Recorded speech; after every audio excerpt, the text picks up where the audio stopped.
नमस्कार, राज्यसभा टीवी में आपका स्वागत है। मैं हूं आरफा खानम शेरवानी। सबसे पहले हेडलाइंस। असम में प्रधानमंत्री ने पूर्वोत्तर की तरक्की को बताया प्राथमिकता। कांग्रेस पर लगाया विकास में बाधा डालने का आरोप। कांग्रेस उपाध्यक्ष ने कहा बहानेबाजी की जगह देश चलाएं प्रधानमंत्री।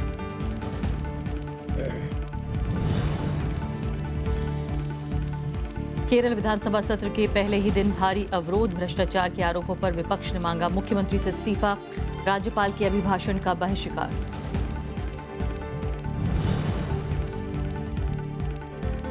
कांग्रेस ने मांगा गुजरात की मुख्यमंत्री आनंदीबेन पटेल का इस्तीफा। बेटी की कंपनी को 250 एकड़ जमीन कौड़ियों के भाव देने का आरोप। कहा प्रधानमंत्री दें जवाब।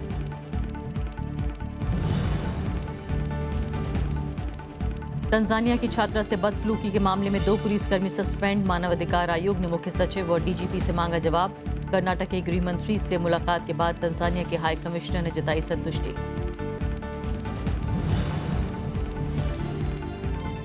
और एमसीडी हड़ताल को खत्म करने की एक और कोशिश। उपराज्यपाल ने कहा 300 करोड़ का कर्ज देगी डीडीए। हाईकोर्ट ने नोटिस जारी कर सोमवार तक मांगा जवाब।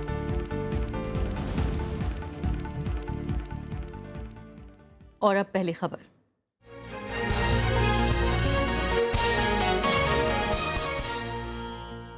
प्रधानमंत्री नरेंद्र मोदी के असम दौरे से वहां चुनावी माहौल गर्मा गया है। चुनाव के ऐलान से ठीक पहले प्रधानमंत्री ने असम में कई परियोजनाओं का उद्घाटन भी किया और घोषणाएं भी की। प्रधानमंत्री ने संसद में कामकाज ठप होने के लिए कांग्रेस पार्टी को जिम्मेदार ठहराया। उन्होंने गुवाहाटी में एशियाई खेलों का उद्घाटन भी किया। प्रधानमंत्री नरेंद्र मोदी ने शुक्रवार को असम दौरे से राज्य में चुनावी ढोल बजा दिया। उन्होंने डिब्रूगढ़ में 10,000 करोड़ की लागत से बने मेगा पेट्रोकेमिकल प्रोजेक्ट समेत 2 बड़ी परियोजनाओं का उद्घाटन किया। डिब्रूगढ़ में जनसभा को संबोधन के दौरान उन्होंने कई घोषणाएं भी की। प्रधानमंत्री ने राज्य के मुख्यमंत्री पद के उम्मीदवार सर्बानंद सोनोवाल के लिए भी जनता से समर्थन मांगा। उन्होंने मोरंग में चाय बागान मजदूरों को संबोधित किया और देश के विकास को रोकने के लिए कांग्रेस पार्टी को जिम्मेदार ठहराया।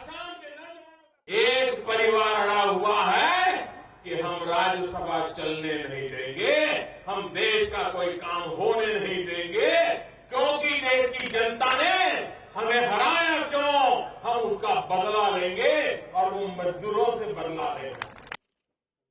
उधर कांग्रेस उपाध्यक्ष राहुल गांधी ने प्रधानमंत्री के इस वार का जवाब देते हुए कहा कि प्रधानमंत्री का काम देश चलाने का है, बहाने बनाने का नहीं।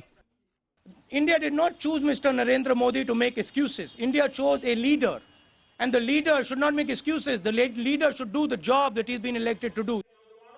प्रधानमंत्री ने राज्य की कांग्रेस सरकार पर असम की अनदेखी करने का आरोप लगाते हुए कहा कि यहां विकास तभी मुमकिन हो सकता है जब राज्य सरकार और केंद्र के बीच सामंजस्य बैठेगा। प्रधानमंत्री ने पूर्वोत्तर के विकास को सरकार की प्राथमिकता बताया है। प्रधानमंत्री ने असम के शिवसागर जिले में श्रीमद शंकरदेव वार्षिक संघ सम्मेलन को भी संबोधित किया। विशाल दहिया के साथ ब्यूरो रिपोर्ट, राज्यसभा टीवी। और विनोद शर्मा, वरिष्ठ पत्रकार, पॉलिटिकल एडिटर, हिंदुस्तान टाइम्स के हमारे साथ इस वक्त स्टूडियो में मौजूद हैं ज्यादा चर्चा के लिए। विनोद जी, अभी आपने ये रिपोर्ट देखी, आसाम चुनाव जो है वो काफी गर्मा गर्म नजर आ रहा है। क्या आपको लगता है पहली नज़र में जो मुद्दे छाए रहेंगे, इससे पहले कि हम ये आए इस बात पर आएँ कि क्या रणनीति है बीजेपी की, कांग्रेस पार्टी क्या कर रही है, या असम गण परिषद क्या करेगी, या बदरुद्दीन अजमल की पार्टी को क्या चाहिए, ये बताइए कि आपको पहली नज़र में महत्वपूर्ण मुद्दे क्या नज़र आ रहे हैं? देखिए, बात यह है कि असम एक अकेला प्रांत है जहाँ पर भारतीय जनता पार्टी ये सोच रही है कि वो कुछ कर गुजरेगी, और वहाँ पर ज़मीन भी उनके हिसाब से ठीक है, क्योंकि वहाँ पर बांग्लादेशी जो आए हुए हैं वहाँ पर वो एक बड़ा मुद्दा है, और वहाँ पर जो सामाजिक सौहार्द होना चाहिए वो बदकिस्मती से आज के दिन नहीं है। मैं ये नहीं कह रहा हूँ कि भारतीय जनता पार्टी वहाँ पर सामाजिक सौहार्द को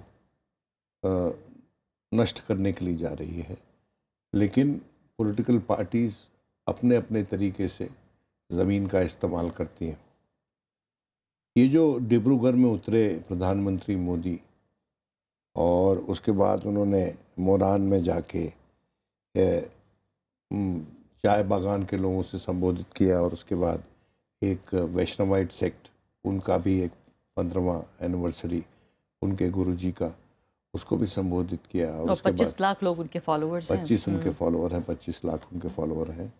देखिए अपर असम में जो कांग्रेस पार्टी थी उसने 56 में से 56 का अद्भुत जी। जो गणित है, 44 शायद उनकी 56 में से सीटें 44 उन्होंने जीती थी।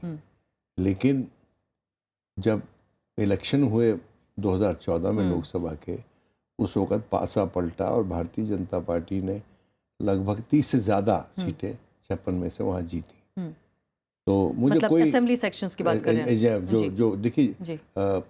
उन्होंने 6 में से 5 सीटें जीती और जो असेंबली सेगमेंट्स थे वो 30 से ज़्यादा थे उन लोकसभा सेगमेंट्स में।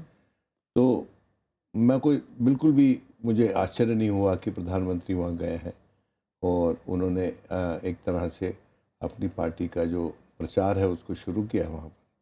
लेकिन मैं अपेक्षा करता हूँ कि वहाँ पर जो कैंपेन रहेगा उसकी तर्ज नेशन इंटीग्रेशन पे रहेगी, ना कि सामाजिक तौर पे लोगों को एक दूसरे से जुदा करने। लेकिन जिस तरह से मैं जो देख रही थी, इंटरव्यूज़ अभी आ रहे हैं फिलहाल असम से, लगातार पत्रकार वहाँ पहुँचे हुए हैं। प्रदेश अध्यक्ष के जो बयान थे वो सीधे तौर पर ये कह रहे थे कि कांग्रेस पार्टी तो हमारे नक्शे में ही नहीं है, तो बदरुद्दीन अजमल की पार्टी वर्सेस बीजेपी का चुनाव होने जा रहा है। साफ तौर पर उन्होंने ऑन रिकॉर्ड ये इंटरव्यू में क्या कहा है।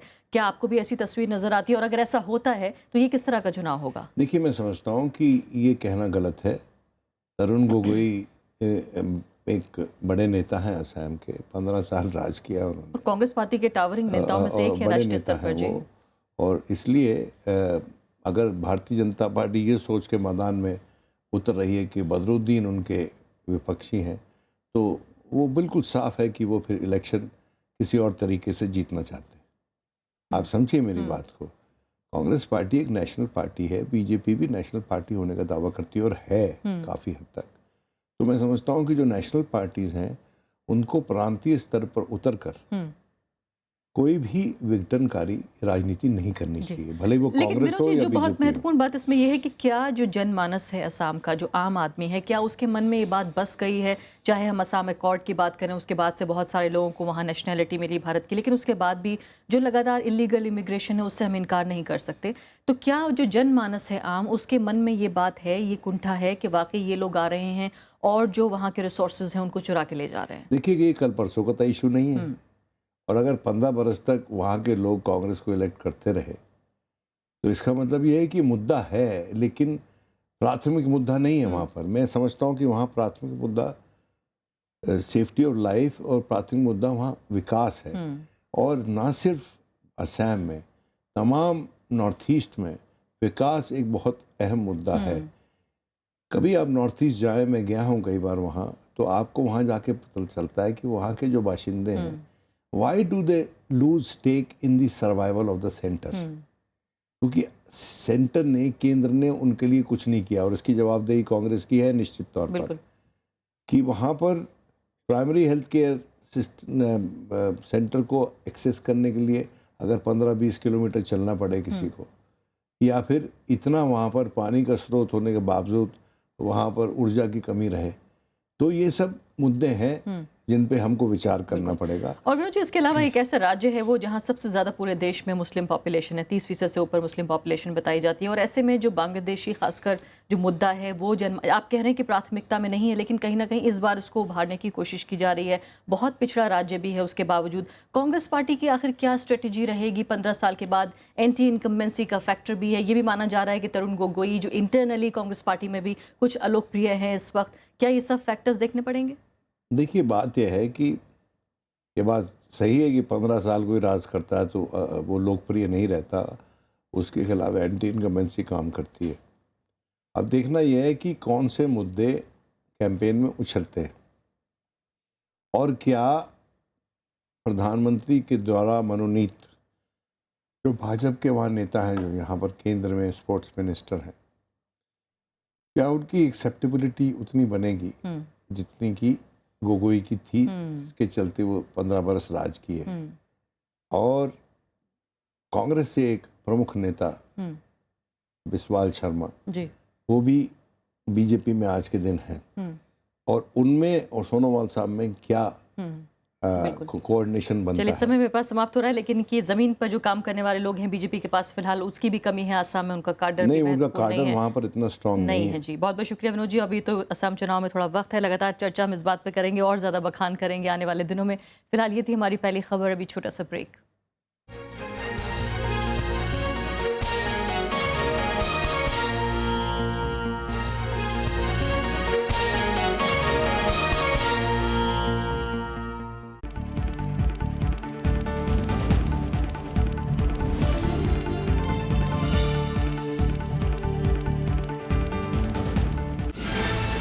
नमस्कार, राज्यसभा टीवी के खास कार्यक्रम हमारे विधानमंडल में आपका स्वागत है।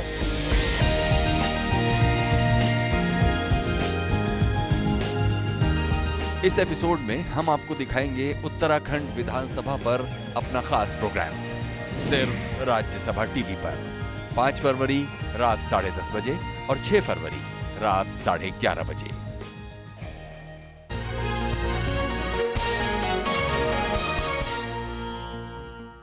केरल विधानसभा का सत्र आज अवरोध के साथ शुरू हुआ। विपक्षी एलडीएफ ने बाढ़, घूसखोरी और सोलर घोटाले को लेकर मुख्यमंत्री ओमन चांडी के इस्तीफे की मांग की और राज्यपाल के अभिभाषण का बहिष्कार किया।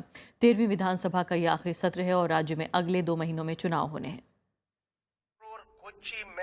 केरल विधानसभा के आखिरी सत्र के पहले दिन विपक्ष का जोरदार विरोध देखने को मिला। विधानसभा में जैसे ही राज्यपाल पी सदाशिवम ने अभिभाषण शुरू किया, विपक्षी सदस्य कई मुद्दों पर सरकार को घेरने लगे।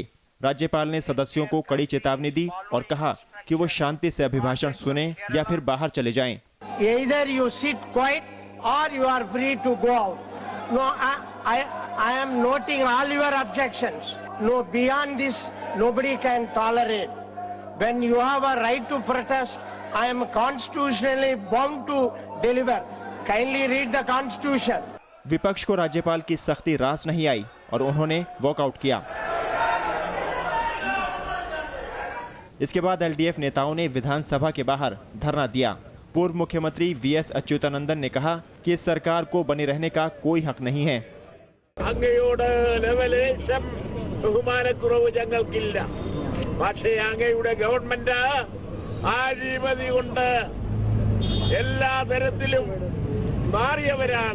केरल का बजट सत्र 25 फरवरी तक चलना है, लेकिन अगले 2 महीने में होने वाले विधानसभा चुनाव को देखते हुए ये राजनीतिक रूप से बेहद अहम हो गया है। मुख्यमंत्री ओमान चांडी की सरकार पर सोलर घोटाला और बाढ़ घूसखोरी मामले में आरोप लगे हैं।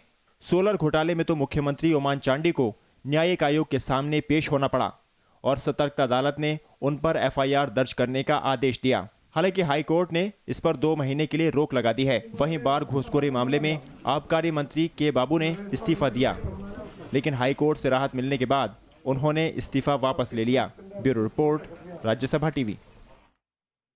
कांग्रेस ने गुजरात की मुख्यमंत्री आनंदीबेन पटेल का इस्तीफा मांगा है। पार्टी का आरोप है कि नरेंद्र मोदी के गुजरात के मुख्यमंत्री रहते हुए आनंदीबेन पटेल की बेटी से जुड़ी कंपनी को कौड़ियों के भाव जमीन आवंटित की गई। पार्टी ने पूरे मामले की सुप्रीम कोर्ट की निगरानी में एसआईटी जांच की मांग की है। कांग्रेस ने शुक्रवार को प्रधानमंत्री नरेंद्र मोदी और गुजरात की मुख्यमंत्री आनंदीबेन पटेल पर जमीन आवंटन से जुड़ा बड़ा आरोप लगाया। पार्टी नेता आनंद शर्मा ने कहा कि साल 2010 में गिर अभयारण्य के पास wild woods resorts and realties private limited यानी WWR को रिजॉर्ट बनाने के लिए 250 एकड़ जमीन दी गई थी।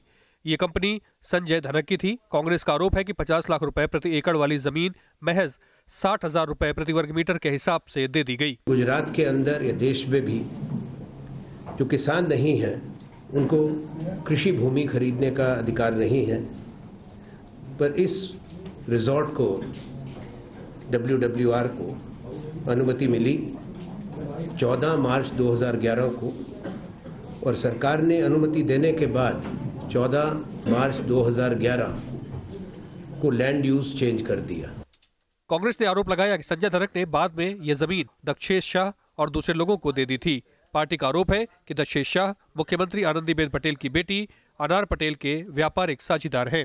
हमारी ये मांग है कि इसमें स्पेशल इन्वेस्टिगेटिंग टीम गठित की जाए माननीय सुप्रीम कोर्ट उच्चतम न्यायालय के द्वारा और इसकी जांच हो जो समय सीमा के भीतर हो और पूरी सच्चाई देश के सामने आए। कांग्रेस ने प्रधानमंत्री से कुछ सवाल भी पूछे हैं। पार्टी ने जानना चाहा है कि क्या गिर अभ्यारण्य के पास सरकारी जमीन आवंटन बिना नियमों के किया गया, क्या जमीन के सही मूल्य का निर्धारण किया गया और क्या इस बारे में नरेंद्र मोदी को पता था। विशाल दहिया के साथ ब्यूरो रिपोर्ट, राज्यसभा टीवी। और इस बीच बीजेपी ने कहा है कि जमीन का आवंटन पूरी तरह से नियमों के साथ हुआ है और कांग्रेस के आरोपों में कोई दम नहीं है। पूरी प्रक्रिया जमीन की नियम अनुसार की गई है। पूरी प्रक्रिया में किसी भी प्रकार से न तो तहसील में, न तो जिले में, न तो प्रदेश में से, न तो सरकार में से किसी ने कोई दबाव किया है। पूर्ण प्रक्रिया में से पसार होने के बाद ये जमीन जिन्होंने डिमांड की थी उनको प्राप्त हुई थी। तंजानिया की छात्रा से बदसलूकी मामले में कांग्रेस उपाध्यक्ष राहुल गांधी ने कठोर कार्रवाई का भरोसा दिलाया है। पुलिस ने इस मामले में अब तक 9 लोगों को गिरफ्तार किया है। 2 पुलिसकर्मियों को भी निलंबित किया गया है। उधर विदेश मंत्रालय और तंजानिया हाई कमीशन की एक संयुक्त टीम ने बेंगलुरु का दौरा किया, मामले में जांच की जानकारी ली है। राज्य सरकार की कार्रवाई पर संयुक्त टीम ने संतुष्टि जताई है। तंजानिया की लड़की से बदसलूकी के मामले में शुक्रवार की शाम विदेश मंत्रालय और तंजानिया हाई कमीशन की एक संयुक्त टीम बेंगलुरु पहुंची। संयुक्त टीम ने कर्नाटक के गृह मंत्री से मुलाकात कर अब तक हुई कार्रवाई की पूरी जानकारी ली। तंजानिया के हाई कमिश्नर ने राज्य सरकार की कार्रवाई पर संतुष्टि जताई है। वहीं पुलिस इस मामले में अब तक 9 लोगों को गिरफ्तार कर चुकी है और 2 पुलिसकर्मी भी निलंबित किए जा चुके हैं। Some concrete measures have already been taken. People have been suspended. Those who have been found to be maybe not to have performed their duties properly, the minister. The actions which we have already initiated, actions which we have already taken, I have explained to them, and they are convinced that the action which was taken, of course, it was unfortunate, the incident happened. वहीं कांग्रेस उपाध्यक्ष राहुल गांधी ने इस घटना की घोर निंदा की है। उन्होंने भरोसा दिलाया है कि दोषियों के खिलाफ कठोर से कठोर कार्रवाई की जाएगी। I spoke to General Secretary and I mentioned to General Secretary to look into this matter, speak to the Chief Minister, and I've made it very clear to both of them that strict action needs to be taken and it will be taken. उधर BJP की महिला कार्यकर्ताओं ने बेंगलुरु में विरोध प्रदर्शन किया। औरतें यहाँ पे आके और उनका अपमान हो तो सिर्फ हमारे राज्य का ही नहीं, हमारे देश का अपमान होता है, हमारे देश के ऊपर धक्का लगता है। रविवार की रात बेंगलुरु में तंजानिया की एक लड़की के साथ मारपीट का मामला सामने आया था। इस घटना के बाद सुरक्षा को लेकर सवाल खड़े हो गए हैं। Bureau report, Rajya Sabha TV. Delhi नगर निगम के कर्मचारियों की हड़ताल खत्म होने के आसार नजर नहीं आ रहे हैं। आज 10वें दिन भी हड़ताल जारी है। हड़ताल की वजह से लोगों को खासी परेशानियों का सामना भी करना पड़ रहा है। उधर तीनों एमसीडी के मेयर्स ने उपराज्यपाल नजीब जंग से मुलाकात कर कर्मचारियों से हड़ताल खत्म करने की अपील की है। एमसीडी की हड़ताल ने दिल्ली की रफ्तार को सुस्त कर दिया है। अस्पताल से लेकर स्कूल तक सब बेहाल हैं। बैठकों का दौर भी जारी है। इन सब के बीच तीनों नगर निगम के मेयर शुक्रवार को उपराज्यपाल नजीब जंग से मिले। उपराज्यपाल ने एमसीडी को 300 करोड़ रुपए देने का ऐलान किया, जिसके बाद तीनों नगर निगम के मेयर ने कर्मचारियों से हड़ताल खत्म करने की अपील की। तीनों मेयर अपील करते हैं कि वो जल्द से जल्द स्ट्राइक से बाहर आए और दिल्ली के अंदर वो सर्विसेज को बहाल करें। और जैसा कि हमने एलजी साहब से भी कहा है और केजरीवाल सरकार को भी हम पुनः चेतावनी देते हैं कि वो जल्द से जल्द दिल्ली नगर निगमों को परमानेंट सोल्यूशन दें। तीनों मेयर ने यह भी बताया कि अब कर्मचारियों को 31 मार्च का वेतन मिल जाएगा। हालांकि बाकी मांगों के लिए लड़ाई हड़ताल खत्म होने के बाद भी जारी रहेगी। अब हम 31 मार्च तक की सैलरी उनको इंश्योर कर पा रहे हैं, तो अब उनको काम पर आना ही चाहिए। जो उनके पुराने एरियर्स की बात है, उसकी उस समस्या का समाधान केवल और केवल चौथे वित्त आयोग के इम्प्लीमेंटेशन से होने वाला है। उधर दिल्ली हाई कोर्ट ने भी तीनों मेयर और सफाई कर्मचारियों को नोटिस जारी कर पूछा है कि वो अपनी हड़ताल क्यों खत्म नहीं कर रहे। दिल्ली हाई कोर्ट ने बड़ा ही गंभीरता से इस इशू को लिया और एमसीडी को और दिल्ली गवर्नमेंट को फटकार लगाई कि आप इस इशू को सॉल्व करें। एमसीडी कर्मचारियों की हड़ताल का असर सड़क, शिक्षा और चिकित्सा पर पड़ रहा है। लिहाजा हड़ताल खत्म करने के लिए चौतरफा दबाव बनाया जा रहा है। रविंद्र सिंह शोरान के साथ विपिन चौहान, राज्यसभा टीवी। उपराष्ट्रपति मोहम्मद हामिद अंसारी 5 दिनों की विदेश यात्रा के बाद आज स्वदेश वापस लौट आए। उन्होंने थाईलैंड की यात्रा के आखिरी दिन आज राजकुमारी महाचक्री सुरेंद्रन से मुलाकात की। उपराष्ट्रपति ने उन्हें पहले विश्व संस्कृत पुरस्कार दिए जाने की भी घोषणा की। राजकुमारी इस पुरस्कार को लेने भारत आएंगी। उपराष्ट्रपति ने इससे पहले थाईलैंड में बीते 2 दिनों में शीर्ष नेतृत्व से मुलाकात की थी। उपराष्ट्रपति ने क्षेत्रीय सुरक्षा, व्यापार, निवेश और आतंकवाद के खिलाफ लड़ाई पर खासा जोर दिया। 3 दिनों की बैंकॉक यात्रा के दौरान उन्होंने चुलांगकोम विश्वविद्यालय में को भी संबोधित करा छात्रों को वहां और भारतीय समुदाय के लोगों से भी मुलाकात की। इससे पहले उपराष्ट्रपति 1 फरवरी को ब्रुनेई पहुंचे थे। हाइड्रोकार्बन के भंडार वाले ब्रुनेई में उपराष्ट्रपति की मुलाकात ब्रुनेई के सुल्तान और क्राउन प्रिंस से हुई थी। यहां पर भारतीय समुदाय के लोग भी अच्छी खासी तादाद में रहते हैं। दोनों देशों के बीच रक्षा, स्वास्थ्य और खेल मामलों पर 3 समझौते भी हुए।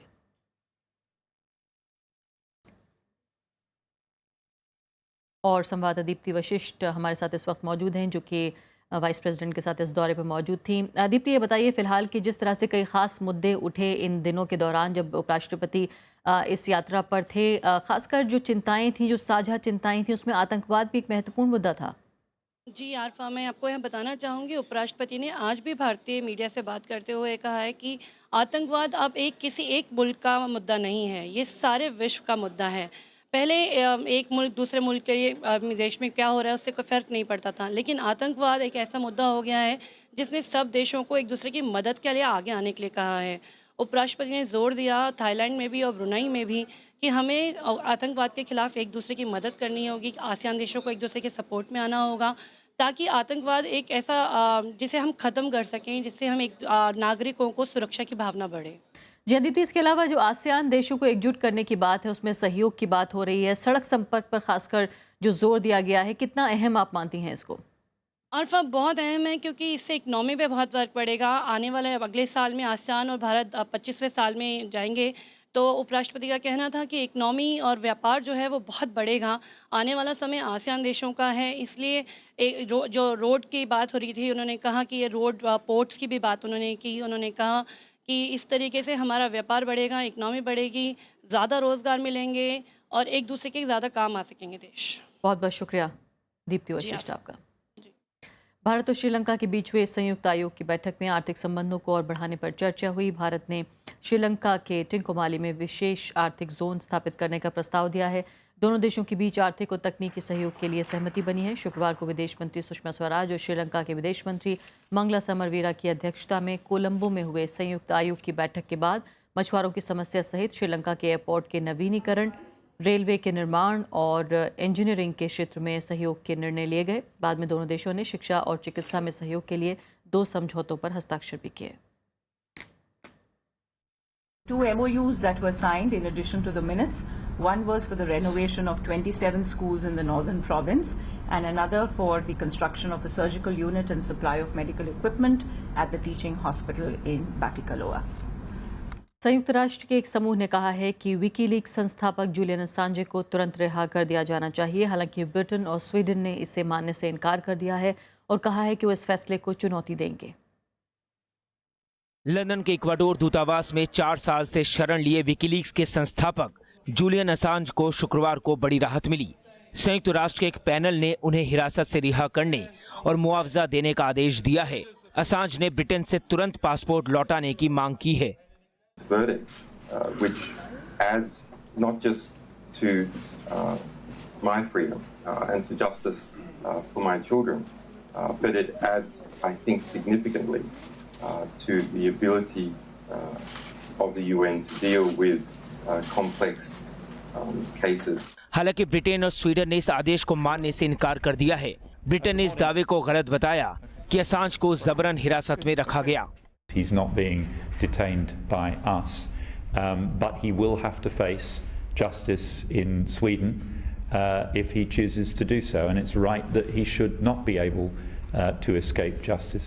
44 साल के असांज ने 2006 में इराक और अफगानिस्तान से जुड़ी अमेरिका की 5 लाख से ज्यादा गोपनीय फाइलें सार्वजनिक कर दी थी।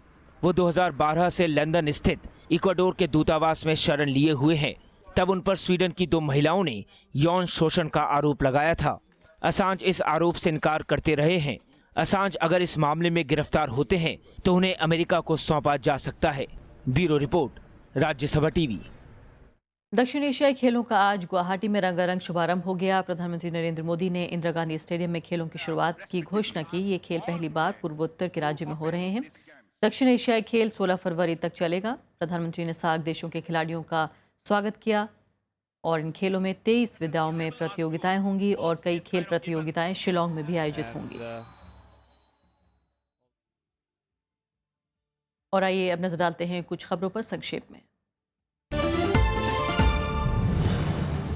कांग्रेस सांसद अधीर रंजन चौधरी को दिल्ली में बंगला खाली करने के मामले में सुप्रीम कोर्ट से भी राहत नहीं मिली। सुप्रीम कोर्ट ने उनकी याचिका सुनने से इनकार कर दिया। इससे पहले हाई कोर्ट ने भी उन्हें घर खाली करने का आदेश दिया था। उत्तर प्रदेश सरकार ने होमगार्डों को मिलने वाले भत्ते में लगभग 33% का इजाफा किया।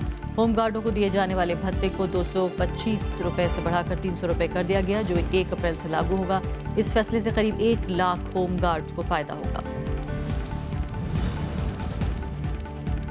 विमान में अनाउंसमेंट सिस्टम का गलत इस्तेमाल करने पर जेट एयरवेज ने अपने 5 क्रू मेंबर्स को निलंबित कर दिया। 4 जनवरी को जोधपुर से मुंबई लौते वक्त गायक सोनू निगम ने विमान के अनाउंसमेंट माइक का इस्तेमाल करते हुए गाना गाया, जिस पर डीजीसीए ने नाराजगी जताई है। वहीं सोनू निगम ने इस फैसले को इंटॉलरेंस बताया।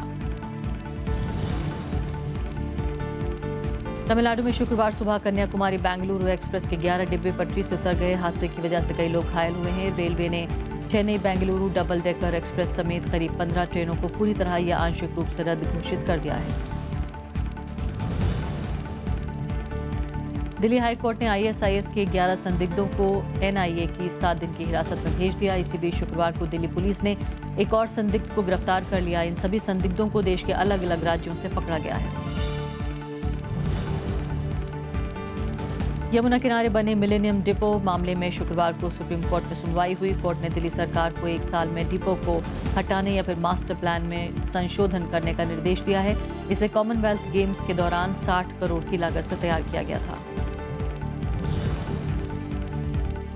उद्योगपतियों ने सरकार से सहूलतें बढ़ाने की मांग की है। वैश्विक स्तर पर भारतीय उद्योग जगत को मजबूत बनाने के लिए दिल्ली में एक सम्मेलन का आयोजन किया गया, जिसमें वाणिज्य सचिव रीता तेवतिया समेत कई अधिकारियों और उद्योगपतियों ने शिरकत की। तमिलनाडु के रामेश्वरम को धनुषकोडी से जोड़ने वाली सड़क का निर्माण पूरा हो गया है। 1964 में आए चक्रवात के बाद ये मार्ग पूरी तरह से ध्वस्त हो गया था। इस सड़क को तैयार करने में करीब 52 करोड़ का खर्च आया है। नेशनल ग्रीन ट्राइब्यूनल ने लाल किले से ग्रेटर नोएडा तक विंटेज कार रैली को मंजूरी दे दी है। हालांकि ट्राइब्यूनल ने साफ कर दिया कि भविष्य में ऐसे आयोजनों को अनुमति नहीं दी जाएगी। रैली में 100 से ज्यादा पुरानी कारें और मोटरसाइकिल ने हिस्सा लेंगी। और जम्मू कश्मीर के बारामूला जिले में महान सूफी संत और कवि शाहबाज कलंदर की याद में सांस्कृतिक और साहित्यिक समारोह का आयोजन किया गया। कार्यक्रम का उद्देश्य दुनिया को कश्मीर की रचनात्मक विरासत से रूबरू कराना था। और इसी के साथ अभी के लिए इतना ही। नमस्कार।